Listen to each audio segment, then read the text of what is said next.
Hello friend. आप लोग कैसे हैं?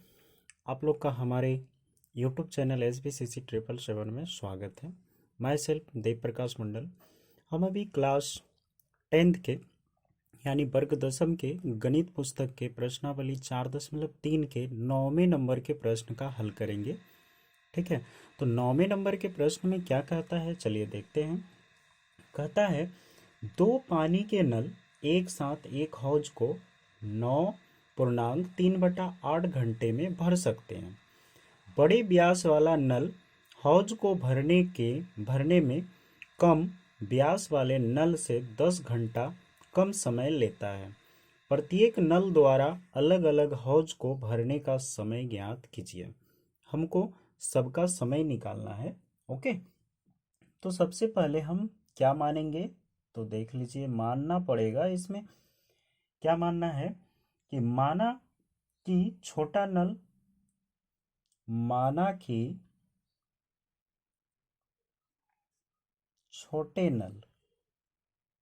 छोटे व्यास वाले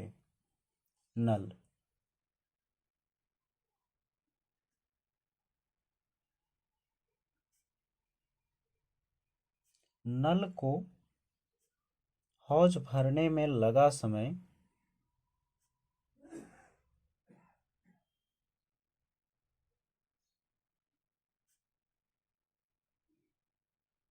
बराबर x घंटा। ठीक है, x घंटे लगते हैं।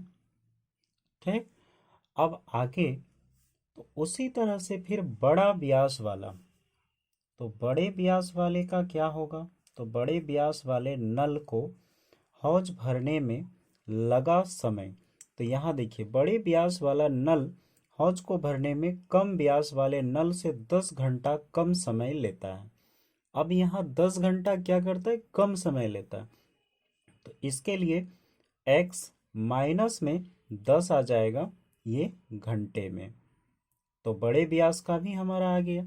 इस तरह के सम्स आप बनाए होंगे 3.5 में। ठीक है, तो वहां पे क्या था, एक पर्सन पे था, महिला और पुरुष पे, कि काम कितने दिन में किया जाता है। तो अभी हम इसका हल करेंगे। 3.5 या 6 में था, ठीक है ना। तो अभी हम इसका कर रहे हैं। तो इसमें सिर्फ है नल के बारे में, एक बड़े नल है और एक छोटे नल है, उसका हम हल करेंगे। ठीक है, तो अब आगे क्या करना है, इसमें करना क्या पड़ता है कि एक दिन या फिर एक घंटे का निकालना पड़ता है। तो छोटे व्यास वाले नल को हौज भरने में लगा समय कितना है, x घंटा है।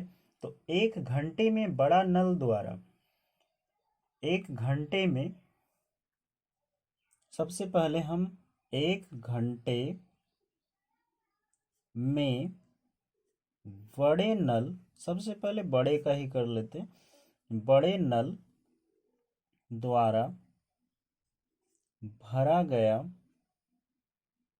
हौज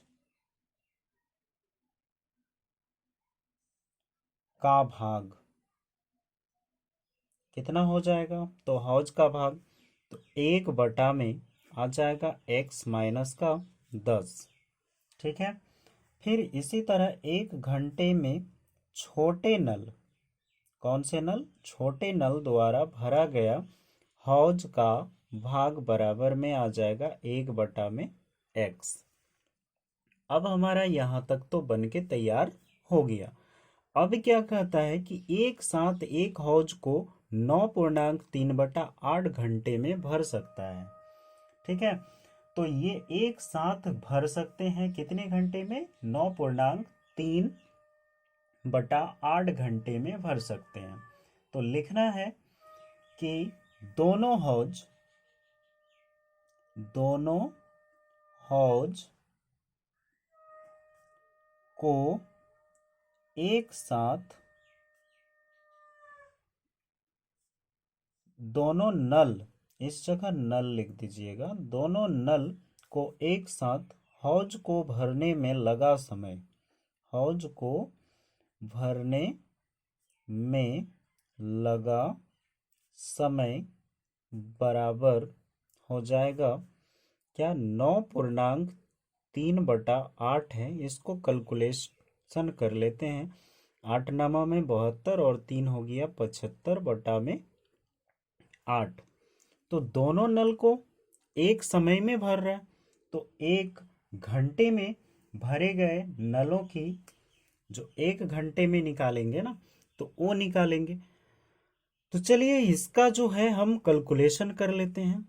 एक हौज है, उसमें भरते हैं, तो ये वाला भरेगा। उसके बाद ये क्या होगा,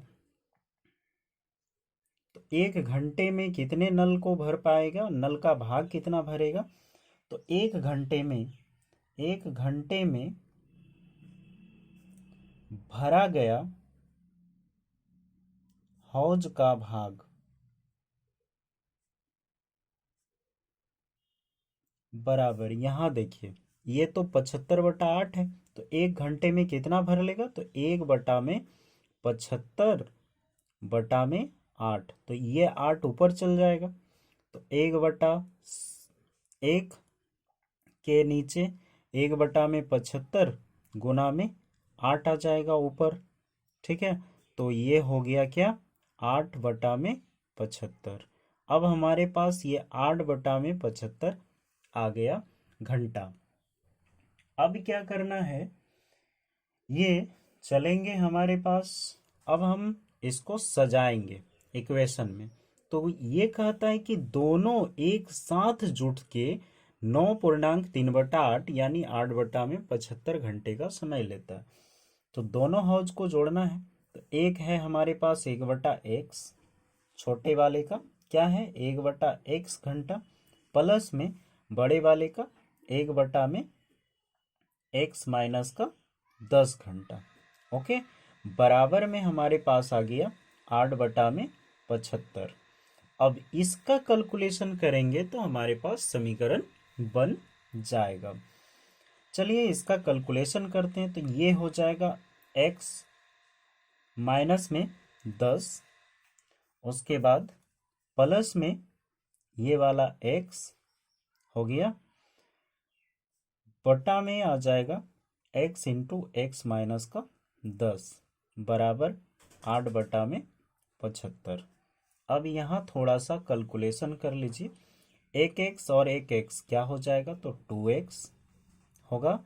उसके बाद माइनस का 10 बटा में यहाँ आ जाएगा x, x का स्क्वायर माइनस का 10x बराबर है 8/75। इसका क्रॉस मल्टीपल कर लीजिए आप, इधर इधर, तो क्या हो जाएगा, 2x है और 75 है, तो 75 दूनी होता है 150x, 150x। ठीक है, उसके बाद माइनस है, तो माइनस 75 दशंग में आ जाएगा 750 बराबर में है x, 8x का स्क्वायर माइनस में आ जाएगा 8 दशंग का 80x। अब इसको सॉल्व कर लेंगे हम 80x तक में। अब क्या करना है, तो 750x है और 8x स्क्वायर है, इधर है 80x, 150x माइनस प्लस में कन्वर्ट करेगा तो हमारे पास आ जाएगा क्या, 8x स्क्वायर को एक साइड कर लीजिए, इसको हम लेके आ जाते हैं। तो 8x का स्क्वायर इसको उठा के इस साइड लाएंगे, तो 8x स्क्वायर प्लस ये जाएगा तो माइनस का 150 होगा। तो यहाँ 8x स्क्वायर माइनस 100 200 का 30x, 150 और 80 को ऐड करेंगे तो 230 हो जाएगा, x हो गया। उसके बाद हमारे पास बचा क्या, तो 750 बचा। अब ये माइनस में है तो इस साइड आएगा तो प्लस में हो जाएगा, तो 750 बराबर में 0। अब तक तो हमारा यहाँ तक बन गया, एक समीकरण बना। अब देखिए ये वाला लार्ज नंबर है, अगर हम सारे को 2 से डिवाइड कर दें तो हमारा इजी पड़ जाएगा। ओके, तो चलिए 2 कॉमन लेके हम इसका सॉल्यूशन और आसान कर लेते हैं। टू इंटू 4 2 जा 8 यानी 4x का स्क्वायर माइनस में 115x प्लस में 3 दूनी का 6 और इधर आ गया 1 5 7 दूनी 14 5 दूनी 10 बराबर में 0। ये दो इससे डिवाइड कर लेगा तो हमारे पास बचेगा क्या 4x का स्क्वायर माइनस 115x प्लस में 375 और 2 बराबर में ये 0/2 तो क्या बन जाता है 0 ही बनेगा ना। ठीक है, तो हम यहाँ लेके आ जाते हैं इसको, ये वाले को यहाँ उठाते हैं तो ये समीकरण का हल बनेगा 4x का स्क्वायर माइनस 115x प्लस में 375 बराबर में क्या हो जाएगा 0/2 है तो 0 हो जाएगा। ओके, अब तक तो यहाँ समझ गए होंगे।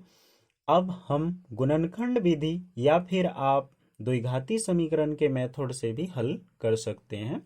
तो गुणनखंड विधि से इसको हल कर लीजिए, इजी पड़ जाएगा।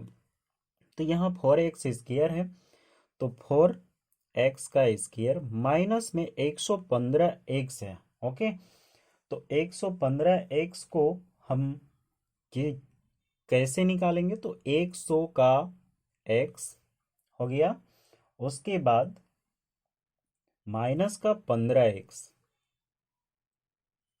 प्लस में यहाँ क्या है 375 तो 375 बराबर का 0 हो गया। अब ये आगे क्या करना है तो यहाँ देखिए 4x को ब्रैकेट से बाहर रखना है और यहाँ x तो 4x स्क्वायर हो गया माइनस का 25 अगर दे दे तो 100x हो जाएगा। फिर माइनस का क्या है 15 है ना, तो यहाँ x हो जाएगा। उसके बाद यहाँ 15 को हम इंटू करेंगे 25 से तो माइनस का 25 बराबर में क्या 0 हो गया। अब ये एक एक करके अलग करेंगे तो 4x आ गया माइनस का 15, एक तो आ गया 4x माइनस का 15 और एक आ गया दोनों में से कॉमन तो x माइनस का 25। अब दोनों को हल कर लेंगे तो 4x माइनस 15 इक्वल में 0 तो 4x बराबर में क्या आ जाएगा हमारे पास 15, इसलिए x बराबर होगा 15/4। अब बताइए x बराबर 15/4 तो 4 तिया 12, बचा हमारे पास 3 4 सत्ते 4 तिया 12 4 सत्ते 28 फिर 4 5 20, इतने घंटे लगेंगे। अगर x का मान हम इतने घंटे लेते हैं तो इसमें फिर हमको माइनस करके निकालना है बड़े हौज के बड़े नल के लिए, तो इसमें कितना लगेगा तो ये हमारा जो है ना गलत साबित हो जाएगा। इसमें 10 माइनस नहीं होगी, होगी क्या आप दिमाग लगाइए थोड़ा, तो इसमें नहीं हो सकता है, इसके कारण ये जो है गलत होगा, अमान्य हो जाएंगे। तो 15/4 हमारा अमान्य होगा, इसलिए इसको अमान्य होगा। अब हम x माइनस में 25 का हल करेंगे, x माइनस 25 बराबर में 0 तो x बराबर हो जाएगा 25। अब x बराबर जब हमारे 25 आ गए तो छोटे नल को भरने में कितने समय लग जाएंगे 25 घंटे। छोटे नल छोटे व्यास वाले नल को हौज भरने में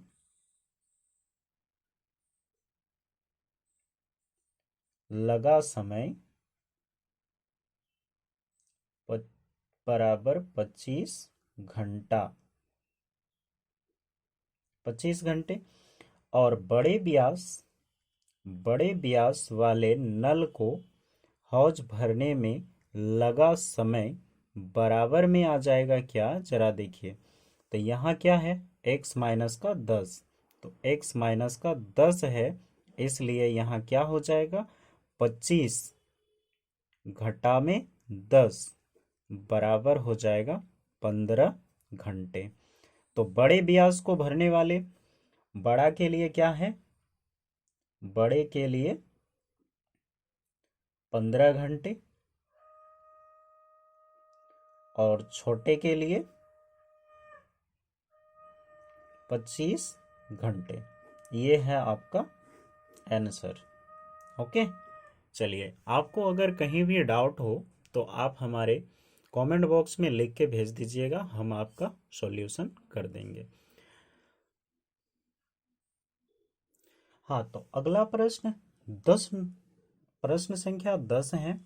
ठीक है, इसमें क्या कहता है अगला प्रश्न में कि मैसूर और बेंगलोर के बीच के 132 किलोमीटर यात्रा करने में एक एक्सप्रेस रेलगाड़ी सवारी गाड़ी से 1 घंटा समय कम लेती है। कितने घंटे कम लेती है, 1 घंटे, याद रखना, लेती है। बीच वाले स्टेशन को छोड़ा गया है यदि एक्सप्रेस रेलगाड़ी की औसत चाल सवारी गाड़ी के औसत चाल से 11 किलोमीटर अधिक हो। कितना किलोमीटर, तो 11 किलोमीटर प्रति घंटा अधिक हो। तो दोनों रेलगाड़ी की औसत चाल ज्ञात करना है। हमको क्या ज्ञात करना है, चाल ज्ञात करना है। आप लोग को हम पहले भी बताए थे क्या, कि समय बराबर में क्या होता है, समय बराबर में होता है दूरी बटा में चाल।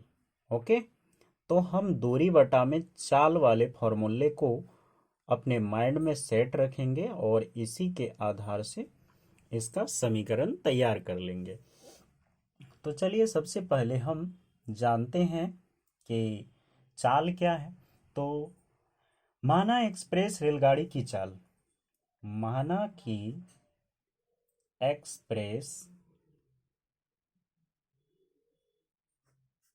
रेलगाड़ी की चाल बराबर x किलोमीटर प्रति घंटा। ठीक है, अब सवारी गाड़ी का, तो सवारी रेलगाड़ी, सवारी रेलगाड़ी की चाल बराबर कितना किलोमीटर अधिक हो जाता है, तो 11 किलोमीटर। सवारी गाड़ी के औसत चाल से 11 किलोमीटर अधिक हो, तो अधिक होता है किसका, सवारी गाड़ी के औसत चाल से। तो सवारी गाड़ी का औसत चाल क्या है हमारे पास, तो सवारी गाड़ी का आ जाएगा x माइनस में 11 किलोमीटर प्रति घंटा। तो क्या करता है यहाँ कि रेलगाड़ी सवारी गाड़ी से 1 घंटा समय कम लेती है यदि एक्सप्रेस रेलगाड़ी की औसत चाल सवारी गाड़ी के औसत चाल से 11 किलोमीटर प्रति घंटा अधिक होती है। तो उसमें अधिक होता है लेकिन घटाना है, तो एक्सप्रेस में हमारा 11 किलोमीटर क्या होगा, घट जाएगा। अब क्या करना है, रेलगाड़ी की औसत चाल ज्ञात करना है। तो कुल तय की गई दूरी कितनी है, दिया हुआ है भाई, कुल तय की गई दूरी बराबर में है 132 किलोमीटर। याद रखिए ये 132 किलोमीटर, ठीक है ना। अब आगे करना है, तो एक्सप्रेस रेल द्वारा लिया गया समय, तो एक्सप्रेस रेलगाड़ी के द्वारा लिया गया समय कितना हो जाएगा, तो एक्सप्रेस रेलगाड़ी द्वारा लिया गया समय बराबर क्या हो जाएगा, एक्सप्रेस का कितना है चाल, तो एक्स, अब यहाँ एक्सप्रेस तो टोटल दूरी है 132, तो यहाँ आ जाएगा 132 बटा में एक्स, हो गया हमारे पास घंटा, ये घंटे में आ जाएंगे। ठीक उसी तरह फिर सवारी का आ जाएगा, सवारी रेलगाड़ी द्वारा लिया गया समय बराबर में आ जाएगा 132 बटा में x माइनस का 11। ठीक है। अब यहाँ दिया गया है कि सवारी रेल द्वारा हम समय ले लिए। अब प्रश्न के अकॉर्डिंग कहता है सवारी गाड़ी से 1 घंटा समय कम लेती है। कितने समय कम लेती है? पूर्व के समय से 1 घंटा समय कम लेता है। तो समय कम लेता है तो हम इसको क्या करेंगे? सजा लेंगे। पहले भी हमने इस तरह के प्रश्न को बनाए थे, प्रश्न संख्या शायद 7 में या 8 में। देख लेते हैं कितने प्रश्न में बनाए थे हम। तो प्रश्न संख्या 8 में बनाए थे, है ना। तो प्रश्न संख्या 8 में हमने क्या किया है कि ये वाला जो है मेरा 360x है ना, ये पूर्व समय था। पूर्व समय पे 1 घंटा क्या करता है? घट जाती है, तो कम लेती है। तो पूर्व समय हमारे पास क्या है? 132 बटा में x है, इसमें से 1 घंटा हमारा घट जाता है। तो ये होगा कैसे? तो देखिए, अकॉर्डिंग टू क्वेश्चन 132 बटा में x हो गया, उसके बाद है माइनस 132 बटा में x माइनस का 11 बराबर में 1। क्यों है कि ये माइनस में यहाँ है, ये लिया गया समय क्या होगा? माइनस में 1 घट जाएगी ना। तो जब माइनस में है तो ये वाले हम माइनस माइनस को यहाँ डाले तो बराबर में क्या होगा? प्लस में आ जाएगा ना। तो बराबर इस साइड किए तो प्लस में आ गया। चलिए, अब हम, ये मेरा घंटा लगा था, इसके लिए सवारी गाड़ी के लिए घंटा ये था, लेकिन पूर्व समय के अनुसार पूर्व समय में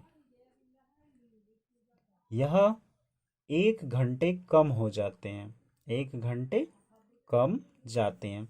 तो पूर्व समय हमारा क्या था?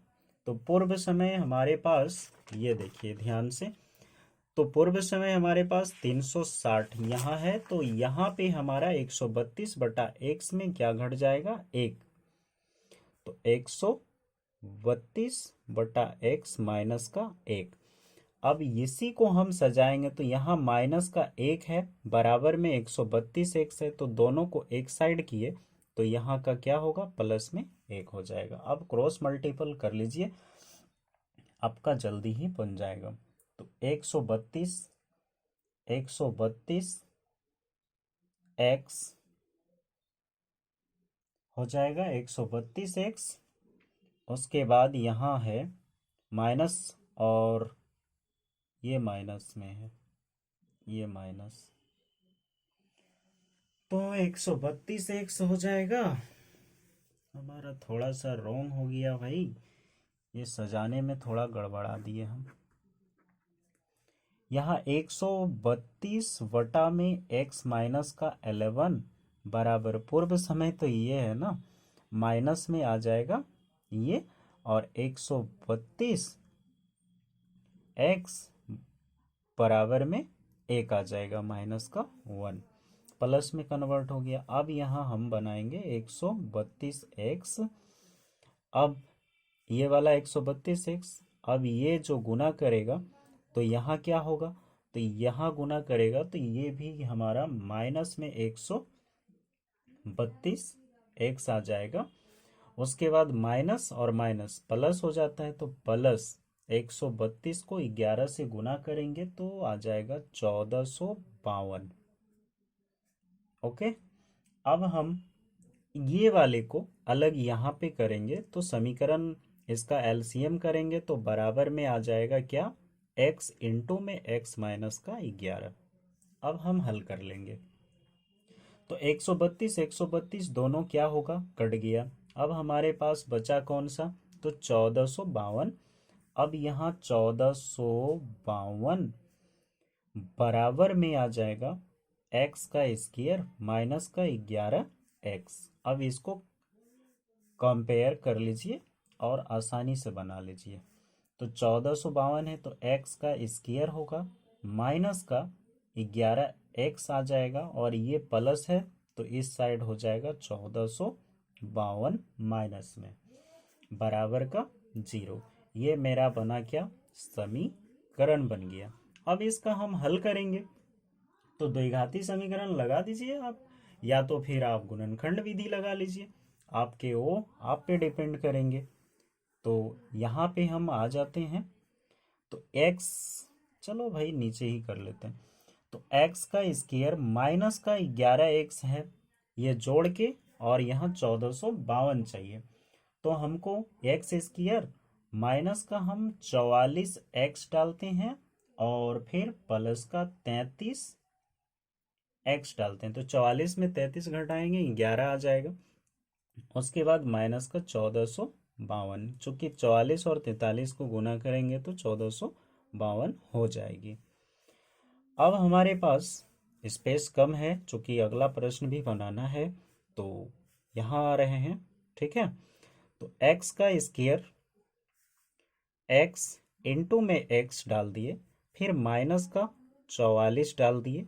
ठीक है, प्लस में क्या है, 33 है, फिर यहाँ x माइनस का 44 डाल दीजिए, बराबर में क्या होगा, 0। ओके, तो हो गया। अब देख लिए होंगे कि 44 बराबर में 0। अब हमारा जो है इक्वेशन तैयार हो जाएगा क्या, कि x प्लस में एक आ जाएगा 33 और एक आ जाएगा x माइनस का 44। अब दोनों को हल करेंगे तो आएगा क्या, x प्लस में 33 इक्वल में 0, इसलिए हमारे पास x बराबर में -33 आ जाएंगे। दूसरा इक्वेशन हमारा है x माइनस का 44 बराबर में 0, इसलिए x बराबर में आ जाएगा 44। ठीक है, अब हमारे पास x बराबर में क्या आ गया, 44 आ गया। देखिए, सबसे पहली बात यह है कि x इक्वल में -33 है। -33 में कोई भी चाल नहीं आते हैं, चूंकि ये ऋणात्मक में है, तो ऋणात्मक में होने के कारण ये नहीं माना जाएगा। ठीक है ना, हम शॉर्ट में लिख देते हैं, आप लोग लिख लीजिएगा कि ऋणात्मक में -33 किलोमीटर प्रति घंटा होने के कारण यह नहीं माना जाएगा, अमान्य हो जाएंगे।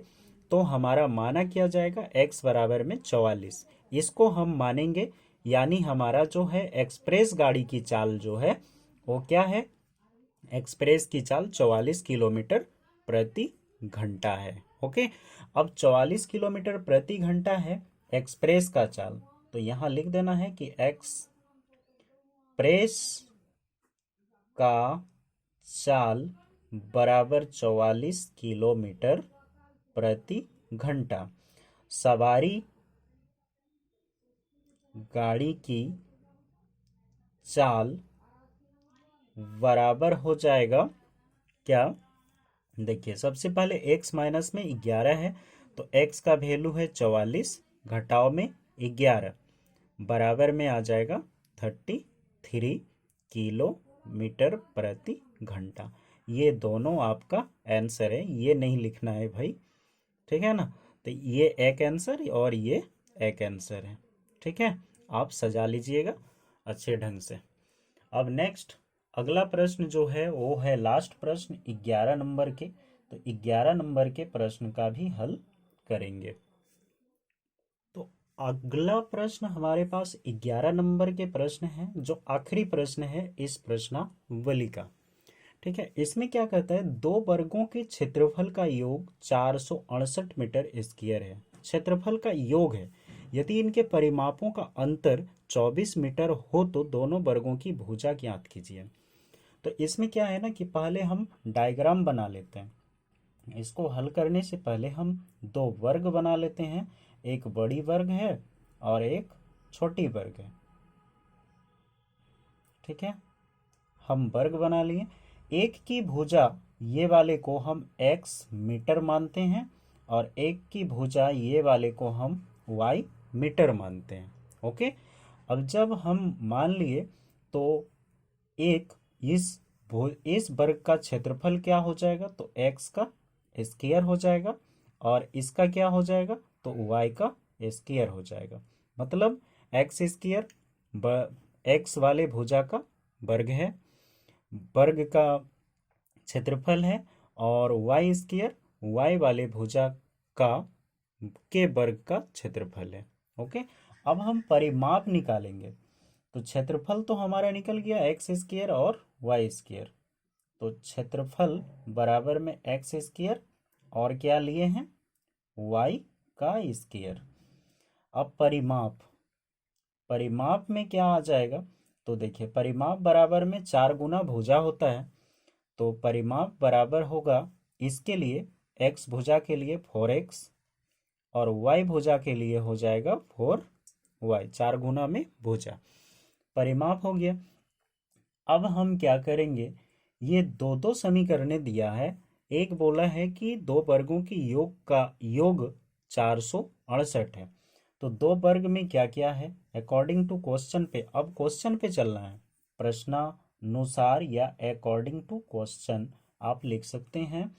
दो वर्ग, तो सबसे पहले है हमारा एक्स का स्क्वायर, उसके बाद है प्लस में वाई का स्क्वायर बराबर किसके हैं, तो 468 के बराबर है।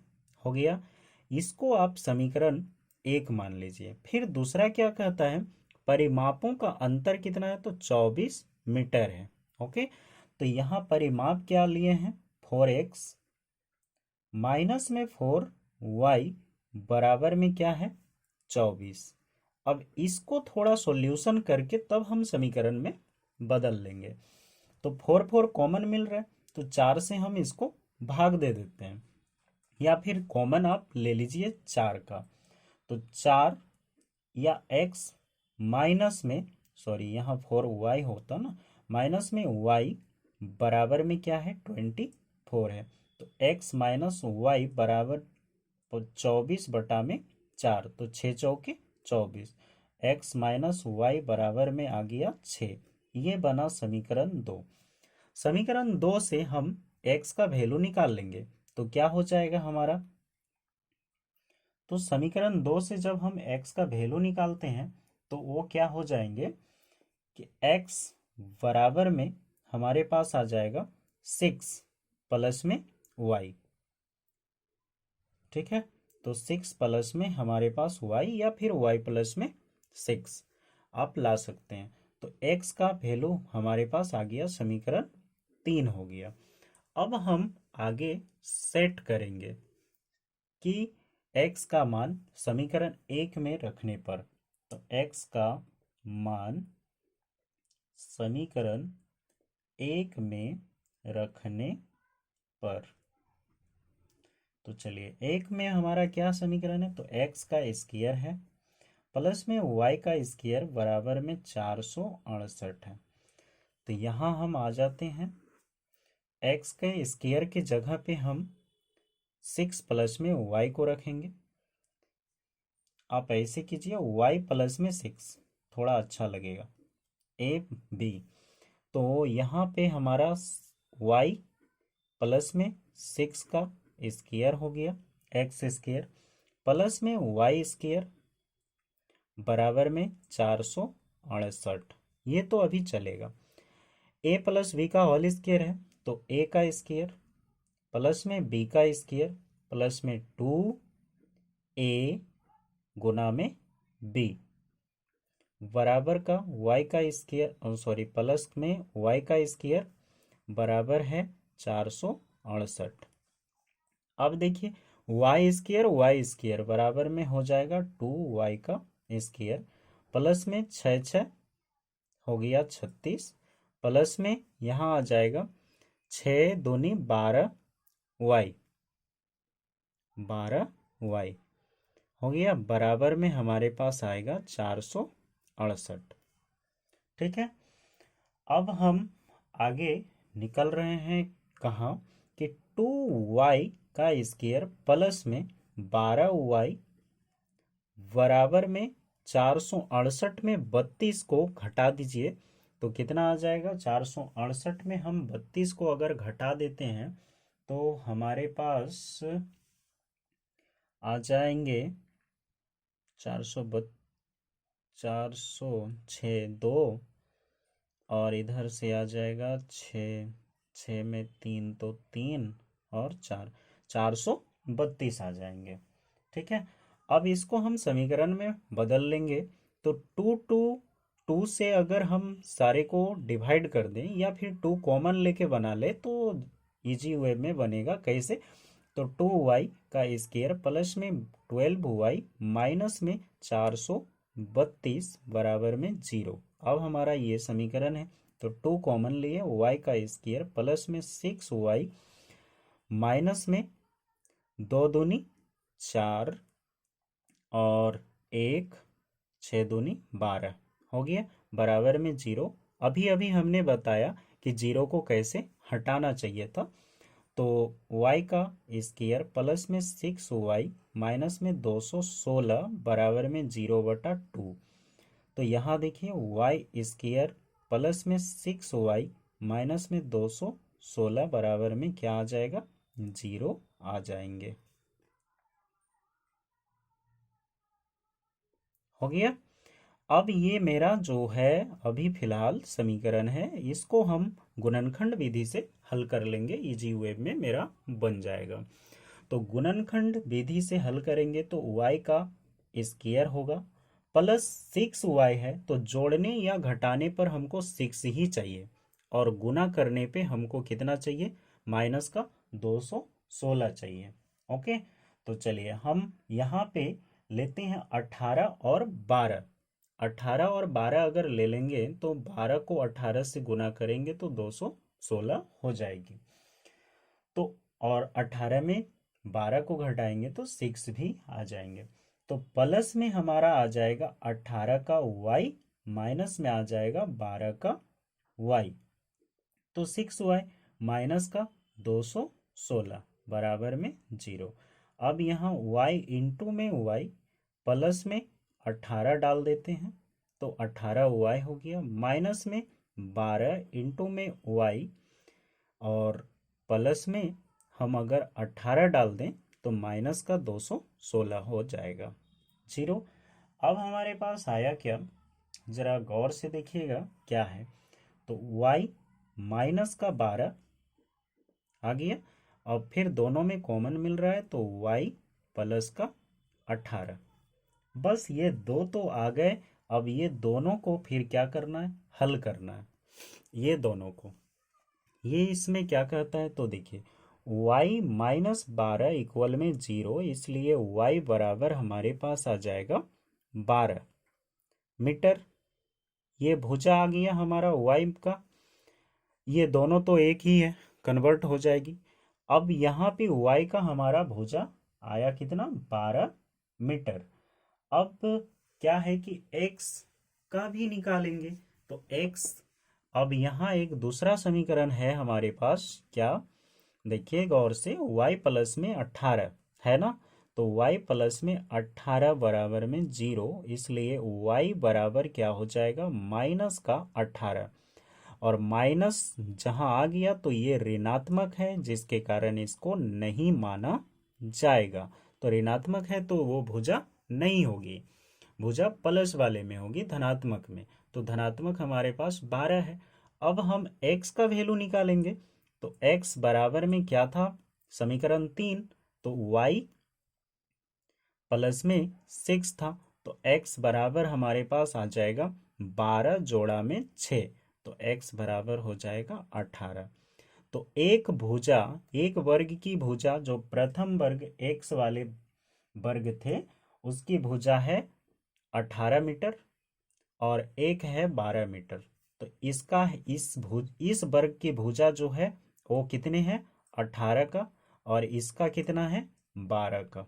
ठीक है, तो हम आंसर लिखेंगे 18,12 मीटर। 18 मीटर कोमा में 12 मीटर आंसर हो गया। इस तरह से हमने आपको 4.3 प्रश्नावली के प्रश्नों के सारे प्रश्नों का हल हम करके दे दिए। आप लोग से एक ही विनम्र निवेदन है कि आप लोग हमारे चैनल को सब्सक्राइब कीजिए और अपने दोस्तों में इतना शेयर कीजिए, इतना शेयर कीजिए कि हमारे